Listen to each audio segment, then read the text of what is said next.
Guys నేనైతే ఎల్లమ్మ గుడి దగ్గర వచ్చిన. ఎందుకంటే వడ్లయితే పోసినాం.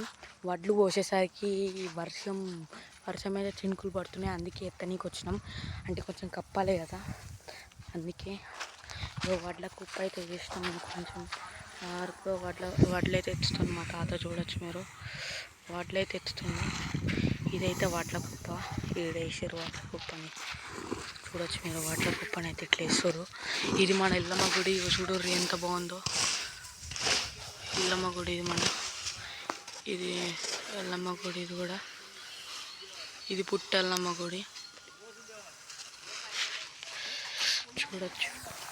కాబట్టి తప్పకుండా లైక్ షేర్ అయితే కొట్టండి, సబ్స్క్రైబ్ కూడా చేసుకోండి. ఇప్పుడైతే మీ గురించి కుప్ప మీద పడబోతున్నా.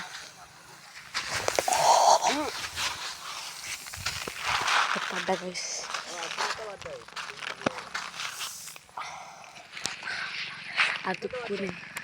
అతుక్కునే గైస్. చంపుండే అప్పటి నుంచి గంట అయినుండే. ఆ గంట నుండి చేస్తూనే ఉన్నాం. ఇప్పుడే నేను వ్లాగ్ అయితే తీస్తున్నా, టైం దొరికింది కాబట్టి. ఈరోజు అంతే ఇంకా వ్లాగ్. కాబట్టి పక్కా సబ్స్క్రైబ్ అయితే లైక్ అయితే తీసుకోండి. తర్వాత మళ్ళీ కలుద్దాం. బాయ్.